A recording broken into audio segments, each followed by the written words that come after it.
Hello दोस्तों, स्वागत है आपका अपने इस यूट्यूब चैनल पे।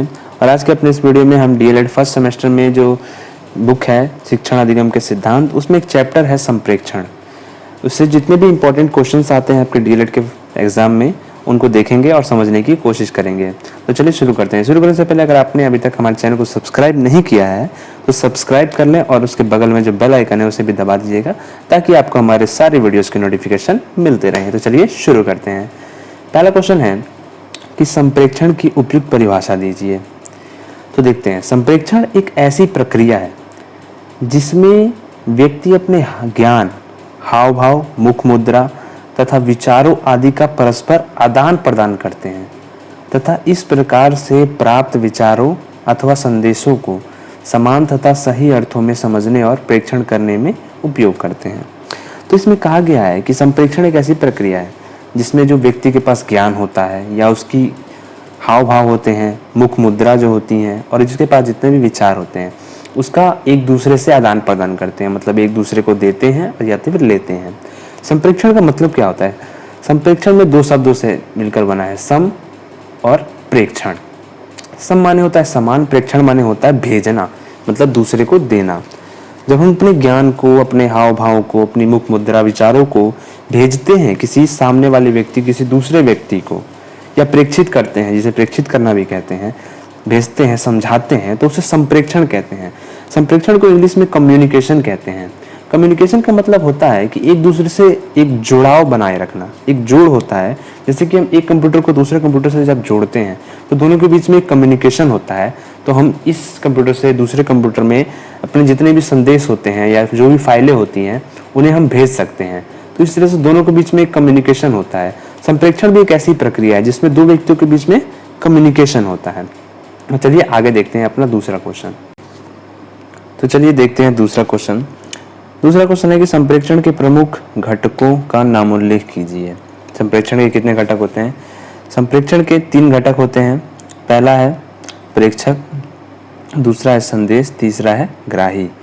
प्रेक्षक मतलब कि जो भेजता है, और जो संदेश होता है वो दूसरा घटक है संदेश, और तीसरा होता है जो ग्रहण करने वाला होता है, यानी कि ग्राही।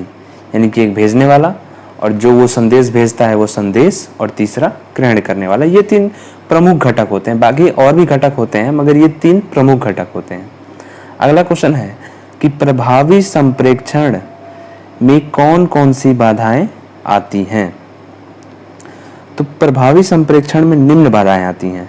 पहला है शिक्षक की भाषा एवं उच्चारण। शिक्षक की भाषा जितनी ही सरल और सहज होगी, बच्चा उसको उतनी ही आसानी से समझ पाएगा। तो ये एक बहुत बड़ा मैटर करता है, भाषा जो है।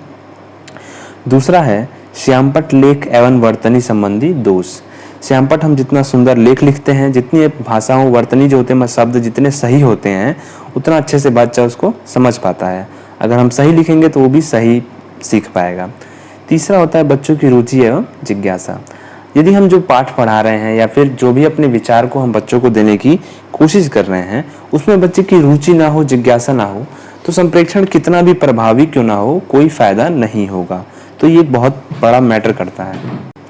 और चौथा जो पॉइंट है वो है अध्यापक की मुख मुद्रा एवं हाव भाव।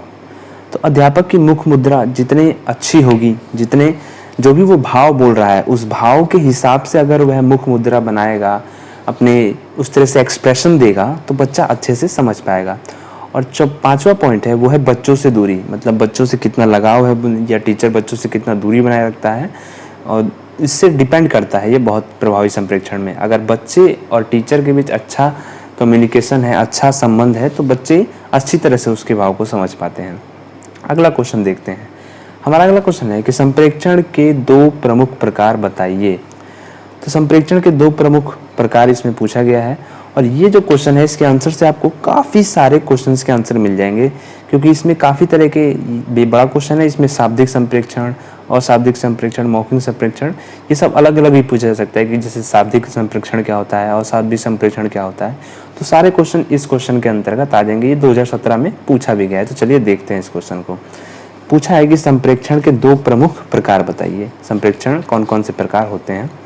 तो प्रभावशाली शिक्षण अधिगम प्रक्रिया को गत्यात्मक यानी कि जो जिसमें गति होती है, जो निरंतर चलती रहती है उसे गत्यात्मक कहते हैं। सक्रिय एवं जीवंत बनाने के लिए संप्रेक्षण की निरंतर या अनवरता आवश्यक है। मतलब संप्रेक्षण को प्रभावी बनाने के लिए जरूरी है कि वह निरंतर हो, गत्यात्मक हो, सक्रिय हो, जीवंत हो। ठीक है। सभी प्रकार के संप्रेक्षण एक व्यक्ति से दूसरे व्यक्ति तक अभिसूचनाओं का संचार किया जाता है। संप्रेक्षण के अंतर्गत हम यही करते हैं कि एक व्यक्ति से दूसरे व्यक्ति तक सूचनाओं को भेजा जाता है। ठीक है।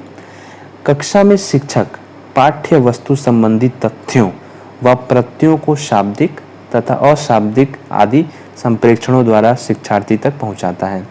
तो कक्षा में हमारी पाठ्य वस्तु जो होती है उसको बच्चों तक पहुंचाने का माध्यम या तो शाब्दिक हो सकता है या फिर अशाब्दिक हो सकता है। मतलब या तो हम शब्दों द्वारा अपनी बातों को समझा सकते हैं या बिना शब्दों के अपनी बातों को समझा सकते हैं। तो शिक्षण में संप्रेक्षण को निम्न भागों में वर्गीकृत किया जाता है। तो निम्न 2 भाग हैं, इनमें वर्गीकृत किया जाता है और इनके अलग अलग पॉइंट्स हैं। तो चलिए देखते हैं। तो पहला है शाब्दिक संप्रेक्षण यानी कि वर्बल कम्युनिकेशन। जैसा कि इसकी हेडिंग से स्पष्ट है, शाब्दिक यानी जिसमें शब्दों का प्रयोग किया जाता हो। तो देखते हैं, शाब्दिक संप्रेक्षण में भाषा का प्रयोग किया जाता है। इसमें भाषा का प्रयोग किया जाता है। ठीक है।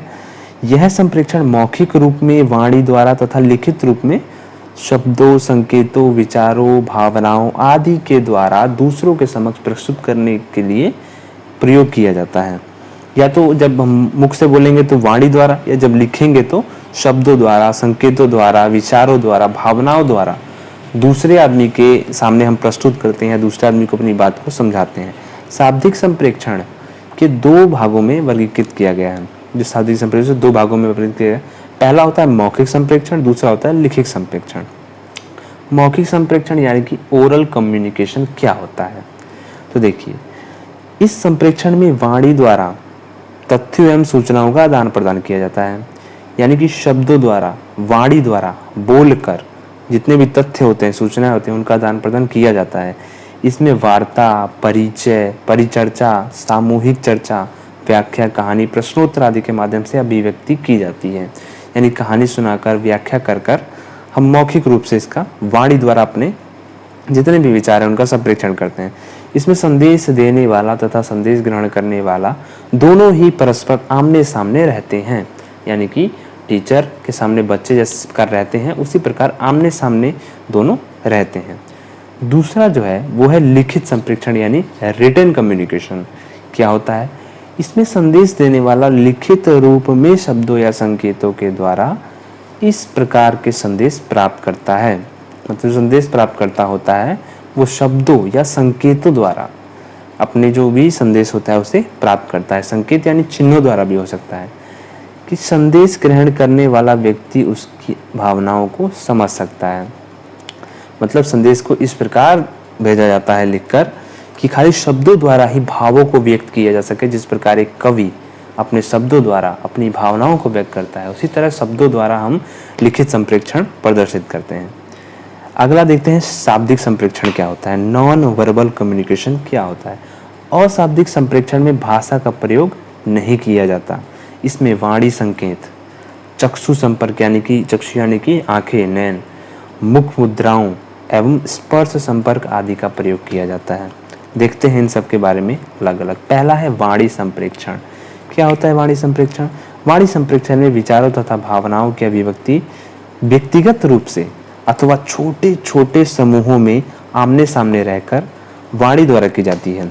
जैसे कि हम किसी व्यक्ति को बताते हैं, वह कोई क्वेश्चन करता है, अपनी बात को समझाता है, तो हम हाँ हाँ करके अपनी जवाब देते हैं या समझने की कोशिश करते हैं।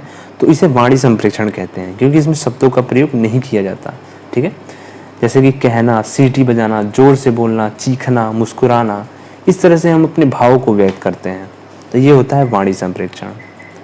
अगला जो है वो है मुख मुद्राएं एवं चक्षु संपर्क यानी कि चक्षु संपर्क यानी कि आई टू आई कांटेक्ट के द्वारा शिक्षक अपने छात्रों की मनः स्थिति यानी कि उनके मन की जो स्थिति है का अंदाजा लगा लेता है। संवेगात्मक स्थिति की अभिव्यक्तियों में छात्रों की मुख मुद्राएं अहम भूमिका निभाती हैं। मुख मुद्राओं के माध्यम से प्रसन्नता, भय, क्रोध, शोक तथा आश्चर्य आदि का संप्रेक्षण आसानी से किया जा सकता है।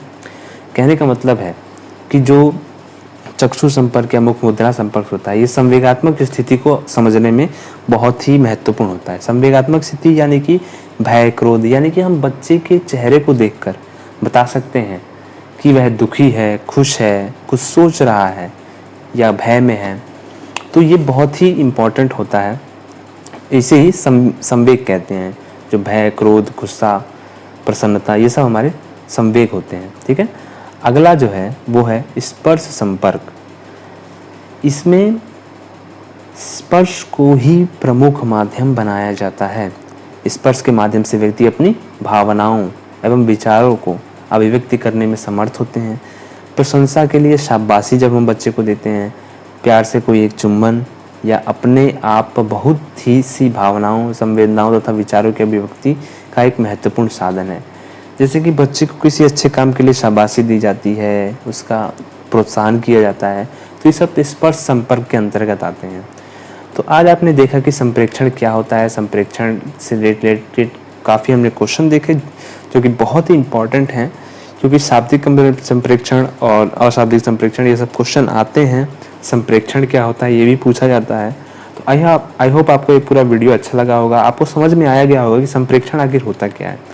जब हम अपनी भावनाओं को, विचारों को प्रेक्षित करते हैं, इसे संप्रेक्षण कहते हैं। तो अगर आपको ये वीडियो अच्छा लगा हो तो वीडियो को लाइक कीजिएगा, चैनल को सब्सक्राइब कीजिएगा। वीडियो पूरा देखने के लिए आपका बहुत बहुत शुक्रिया। Bye bye.